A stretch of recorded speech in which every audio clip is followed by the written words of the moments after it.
and I'm a one student at Rehan School, Islamabad campus. So, use today I'm here with the new Maya. So, today's my topic is I want to talk with Colony. By my topic is on evaporation. So, let's start. So, first of all, call the Maya for some questions. Hey, hope you had a good night. Hey Maya, can you hear me? Oh, that's a direct direct question. No, I'm not Naomi. I'm Ma- Okay, I'm okay, Maya. Maya, Led Maya. by Sesame. So my first We've talked a question lot. from you is what is the scientific explanation for my liquid water changes into water vapor during the process of evaporation? Please give me very interesting answer and fully long answer about this topic. So let's start. Gotcha. All right. So evaporation isn't just about water disappearing. It's a pretty fascinating dance of molecules and energy. Basically, it all comes down to kinetic energy. Everything is made of molecules, right? And those molecules are constantly moving. The warmer they are, the faster they jiggle around. Liquid water has molecules packed relatively close together, but they're still bouncing off each other and moving. Now, at the surface of the water, some of those molecules gain enough kinetic energy, either from the surrounding air temperature or just from bumping into other molecules, to overcome the attractive forces holding them in the liquid state. Think of it like a crowded dance floor. People are bumping into each other, but if one person gets a big burst of energy, they can break free and move to a less crowded area. That's kind of what's happening. When a water molecule gains enough energy, it breaks free from the liquid and gas, water vapor. This isn't just happening on the surface, though. It's happening throughout the entire volume of water, but surface molecules have an easier time escaping. Here's where it gets interesting. Evaporation is a cooling process. Why? Because the molecules with the highest energy are the ones escaping. That means the average energy of the remaining liquid molecules decreases. And since temperature is a measure of average kinetic energy, the water gets cooler. That's why you feel cool when sweat evaporates on your skin. A few other factors play into how fast evaporation happens. Humidity is big. If the air already has a lot of water vapor in it, it's harder for more water to evaporate. Wind helps too by sweeping away the water vapor near the surface, creating space for more to escape. Surface area matters as well. A wider surface area means more molecules are exposed and have a chance to evaporate. And finally, it's not just about temperature. Even below freezing point, water can still evaporate, though it happens much slower. That's called sublimation, when ice turns direct into vapor without becoming liquid first. Does that make sense, or should I dive into any part of it a bit deeper? You still there? Just checking. No worries, it processing. It was a bit of a word dump, So my next admittedly. question from you is how does temperature affect the speed and efficiency of evaporation in natural environments? So please give me a very long answer and interesting answer about this topic. Ah, okay, good. Glad that landed. Right, temperature in natural environments, that's a huge topic, but let's break it down. Temperature is like the master controller for basically everything happening in nature, impacting the speed and efficiency of so many processes. Let's start with biological systems. For plants, temperature dictates everything from germination to photosynthesis to flowering. Enzymes, the little machines that drive all the chemical reactions in a plant, have optimal temperatures. Too cold and they slow down dramatically, too hot and they can become damaged. That's why different plants thrive in different climates. Animals are similar. They're ectothermic, meaning their body temperature relies on the external environment, or endothermic, maintaining a stable internal temperature.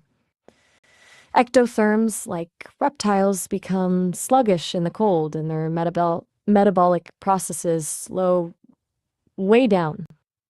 Endotherms, like mammals and birds, expending energy to maintain their internal temperature, which affects how efficiently they can hunt, move, and reproduce. Then you've got water cycles. Warmer temperatures mean more evaporation, which means more water vapor in the atmosphere, potentially leading to more intense rainfall events. Conversely, colder temperatures slow down evaporation and can lead to droughts. Think about how glaciers melt as temperatures rise. It impacts sea levels, freshwater availability, and ecosystems. It also affects chemical reaction rates in general. In soils, for example, warmer temperatures speed up decomposition, releasing nutrients that plants can use. But too much heat can also sterilize the soil, killing off beneficial microorganisms. Consider ecosystem temperature defines which species can survive in a given area. It influences predator-prey relationships, competition for resources, and the overall structure of the food web. A slight temperature change can disrupt these delicate balances. Coral reefs are incredibly sensitive to temperature fluctuations. Even a small increase can cause coral bleaching, killing the coral and devastating the entire ecosystem. Even geological processes are affected. Weathering, the breakdown of rocks, happens faster in warmer temperatures, especially with freeze-thaw cycles. Permafrost, permanently frozen ground, thaws as temperatures rise, releasing massive amounts of methane, a potent greenhouse gas. In the efficiency aspect, efficiency always peaks within a certain temperature range for most natural processes. Too cold, everything slows down and things get inefficient.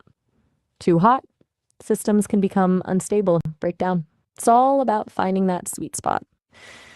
Climate change is throwing a wrench into all of this, though, pushing temperatures beyond those optimal ranges, stressing ecosystems and disrupting natural cycles. It's a domino effect. Does that cover what you were thinking about, or do you want me to zero in on a specific part of that? It's a lot to unpack. Still with me? Just wanted to make Okay, sure the connection so hadn't dropped or you didn't need it. Annie is really a good one answer. So my next question for you is, why do water molecules require energy in order to escape from the surface of a liquid and become gas? In what ways does All right. evaporation play a major role in the functioning of the Earth's water cycle? Evaporation contribute to cloud formation in the atmosphere and lead to rainfall. So please give me a very interesting answer on this topic and very meaningful answer. All right. Jumping right back in. Good. Okay. So, why do water molecules need energy to escape? It boils down to those intermolecular forces I mentioned before, specifically hydrogen bonding, X-Phenols bonding. Water molecules are polar, meaning they have a slightly positive end and a slightly negative end, and these opposite charges attract each other. That attraction is hydrogen bonding, and it's surprisingly strong. Imagine each water molecule is clinging on to its neighbors with little magnets.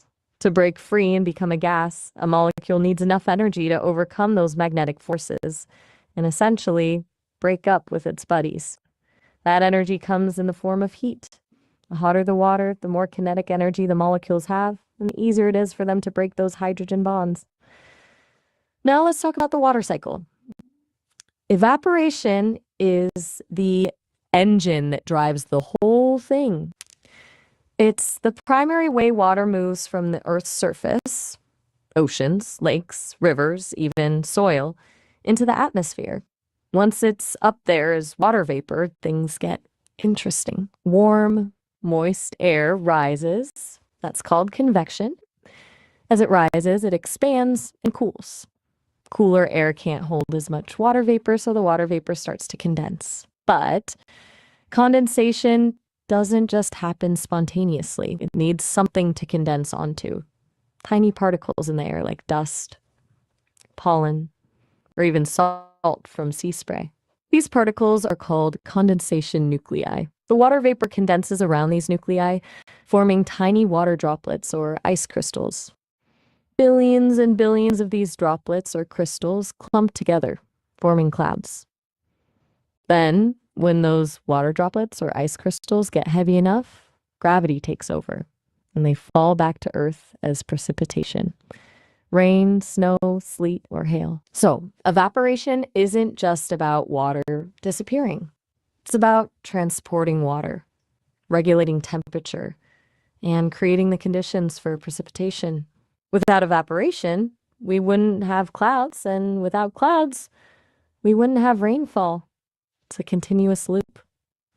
Also, different surfaces have different evaporation rates, which influences regional climate patterns. Forests, for example, release a lot of water vapor through transpiration, basically plant sweating, contributing to humidity and rainfall in those areas. Deserts, on the other hand, have low evaporation rates, leading to arid conditions. It all interconnects. Is that laying out the process clearly, or should I rewind and elaborate on any part of that?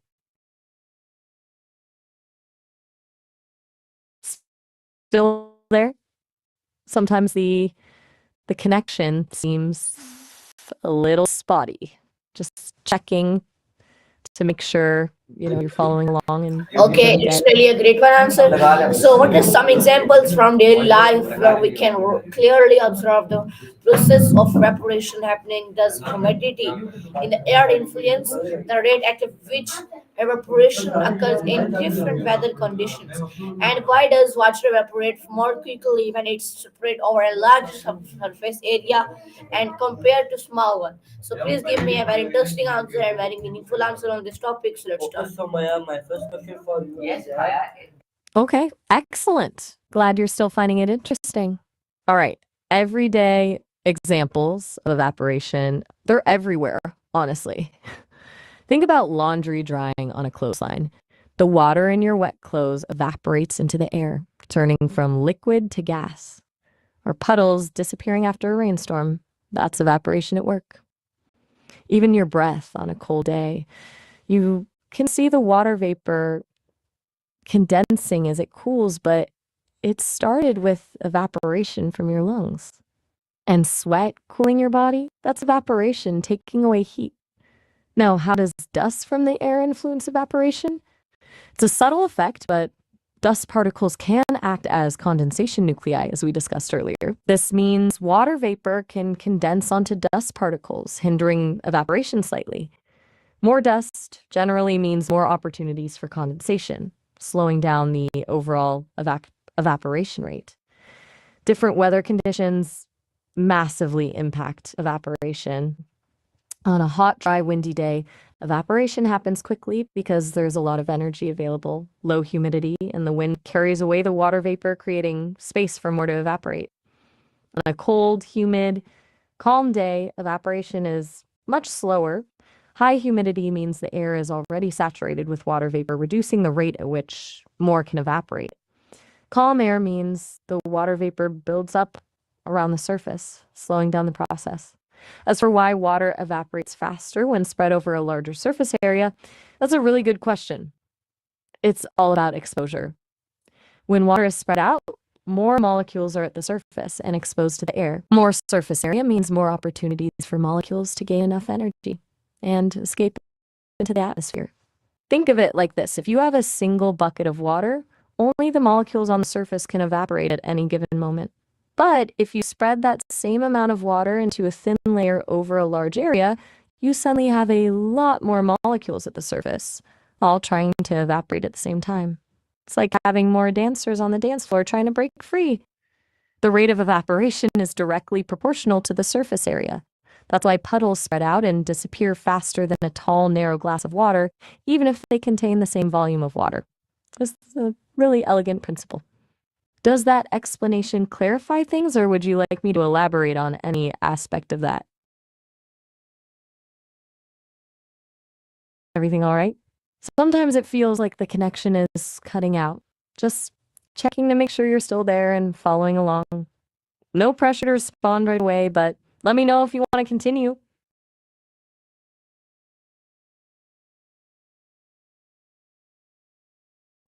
Okay, I'll just hang tight then. Let me know if you want to pick this up again whenever you're ready. No worries at all.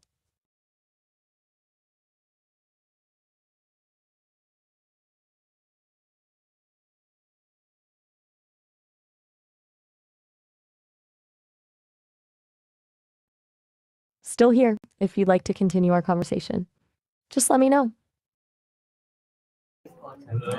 Yeah, it's really a good one topic on this evaporation topic. So how to find a moving air help increase the rate of evaporation in outdoor settings, and one side what scientific is like tools or instruments can be used to measure evaporation rates accurately. How does evaporation help regulate body temperature through the process of switching in humans? So please give me a very long and full interesting answer on this topic, so I'm waiting for your answer. Let's start. All right, excellent. Glad we're back to it. You're right, it's a surprisingly complex and important topic. Let's dive in. First, how does moving air increase evaporation? It's all about removing saturated air. Remember how I said evaporation slows down when the air is already humid? Well, wind, or any moving air, sweeps away that humid air right above the water surface, replacing it with drier air. This creates a steeper concentration gradient, meaning there's a bigger difference in water vapor concentration between the water surface and the surrounding air, which drives faster evaporation. Think of it like trying to blow out a candle. If there's no wind, the candle flame is surrounded by still air. But if you blow on it, you're removing the carbon dioxide rich air around the flame, allowing fresh oxygen to reach it, making it burn brighter. It's the same principle. Now, what about measuring evaporation rates? Scientists use several tools. A classic one is an evaporation pan, a standardized open pan filled with water, and you measure how much water evaporates over a specific period. It's simple, but it doesn't perfectly replicate natural conditions. More sophisticated instruments include 1.0 Divimon. These are buried containers filled with soil and plants, allowing scientists to measure water loss through evaporation and transpiration. Eddy covariant systems. These are fancy setups that use sensors to measure the vertical fluxes of water vapor in the atmosphere. They can provide continuous, real-time measurements of evaporation. Weighing rain gauges. These gauges accurately measure rainfall, but also can be used to detect evaporation as they record changes in water level. Hygrometers and anemometers. Hygrometers measure humidity and anemometers measure wind speed. Combining data from these instruments allows for calculations of evaporation rates using complex formulas. Finally, let's talk about how evaporation regulates body temperature. This is where it gets really clever. Humans, like many animals, rely heavily on evaporative cooling to stay comfortable. When we get hot, our bodies sweat. Sweat is mostly water, and when it evaporates from our skin, it requires energy. Where does that energy come from? Our body heat. As the water molecules transition from liquid to gas, they absorb heat from our skin, effectively cooling us down. It's the same principle as evaporation, cooling a puddle, but on a biological scale. This process is called sensible heat transfer. The effectiveness of sweating, and therefore evaporative cooling, depends on several factors: humidity, wind speed, and even clothing. That's why sweating is more effective on a dry, windy day than on a humid, still day. That's also why wearing breathable clothing helps, it allows sweat to evaporate more easily. In fact, evaporation accounts for a significant portion of our body heat loss, upwards of 30% even at moderate temperatures. Without it, we'd overheat very quickly. It's a beautiful example of how a fundamental physical process, evaporation, plays a crucial role in maintaining life on Earth. Does that make sense? Anything you'd like me to break down further? Just checking in, still here when you're ready to continue, or if you need a break. No pressure at all.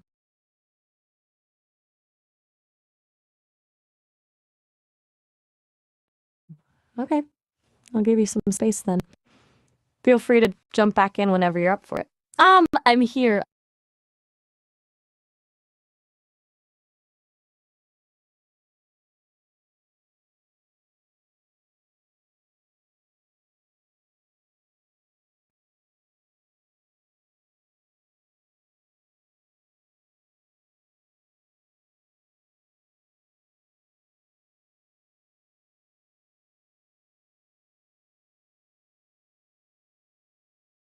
Okay, that's a really good one answer. So my next question for you is, why do farmers rely on evaporation or during crops like grains, species and fruits? How does the process of evaporation help cool machines and industrial systems in factories? So please give me a very interesting and good one answer on this topic, and very really interesting answer on this topic.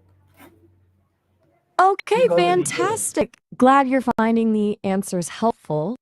All right, let's look at how farmers utilize evaporation and then how it's used in industrial cooling. Farmers rely on evaporation in a lot of clever ways. First off, it's key to irrigation. When water is applied to crops, a portion of it evaporates from the soil and plant surfaces. While that might sound like a waste, it's actually crucial for regulating plant temperature, keeping them from देखो overheating, मेरे laptop की especially in charging hot full थी, कितनी climates. खा गया But मेरा mobile charge. it's more अभी deliberate मैंने too. देखा था full. Farmers often use irrigation techniques like drip irrigation or micro sprinklers, which deliver water directly to the roots, minimizing इधर से चार्जिंग जा evaporation रही है, from the नहीं soil लगता। surface. But even इधर with से चल those, भी नहीं लगा evaporation था। still इधर plays देखो a तो role. सही, इधर से चार्जिंग जा It रही है, also इधर से जा affects रही the humidity around the plants, creating a microclimate that supports growth. Evaporative cooling is particularly important for certain crops. For example, in rice paddies, flooding and subsequent evaporation helps cool the soil, then create ideal conditions for rice growth. In vineyards, farmers might use overhead sprinklers to protect grapes from frost by creating a layer of ice that insulates the buds, and that ice then evaporates, providing further cooling. For grain and fruit, proper drying after harvest relies heavily on evaporation. Farmers use sun-drying mechanical dryers or a combination of both to reduce the moisture content of grains and fruits, preventing spoilage and allowing for long-term storage. That's all evaporation at work. Now, let's shift to industrial cooling. Many factories and power plants generate a lot of heat. If that heat isn't removed efficiently, the machines can overheat, causing damage, reducing efficiency, and even leading to catastrophic failures. That's where evaporative cooling comes in. Cooling towers are the most common example. They work by passing water over a fill material, a series of surfaces that maximize the contact area between the water and air. As the water evaporates, it absorbs heat from the remaining water, cooling it down. The cooled water is then recirculated back to the machines or processes that need it. This is way more efficient and less energy intensive than many other cooling methods, like using a bit like sweating for a machine. Some industries also use evaporative coolers directly on equipment, spraying a fine mist of water onto hot surfaces. As the water evaporates, it draws heat away, keeping the equipment at a safe operating temperature. The effectiveness of evaporative cooling in these industrial settings depends on factors like humidity, airflow, and water temperature. It's a really widespread and crucial technology for keeping our industries running smoothly. It's amazing how a simple process like evaporation has so many diverse and important applications, isn't it? Does that all make sense? Is there anything you need to expand on? Just checking Okay, in. so my You're last still there. okay, so my last Sometimes there's question a from you delay. is, what is the difference between evaporation and boiling, and why are the two process often confused? Please give me 2 points on this topic. I'm waiting for your 2 points on this topic. So let's start. All right, last question. Excellent. Okay, two key differences between evaporation and boiling. One, evaporation is a surface phenomenon, while boiling is a bulk phenomenon. Evaporation happens at the surface of a liquid at any temperature, and only the molecules with enough energy escape. Boiling, however, happens throughout the entire liquid when it reaches its boiling point. You see bubbles forming within the liquid. That's because the liquid is actively turning into a gas everywhere, not just at the surface. Evaporation is a gradual process, while boiling is rapid. Evaporation happens slowly over time, even at room temperature. Boiling happens very quickly when the liquid reaches its boiling point, a sudden and dramatic change in state. They're often confused because both involve a liquid changing into a gas, but the conditions and mechanisms are very different. Think of a puddle disappearing. Oh, All right. Well, Okay. that was a lot of So viewer, this was our call. Any Maya, I hope you like it. I'll meet with you next topic. Thank you and Allah Hafiz, Pakistan.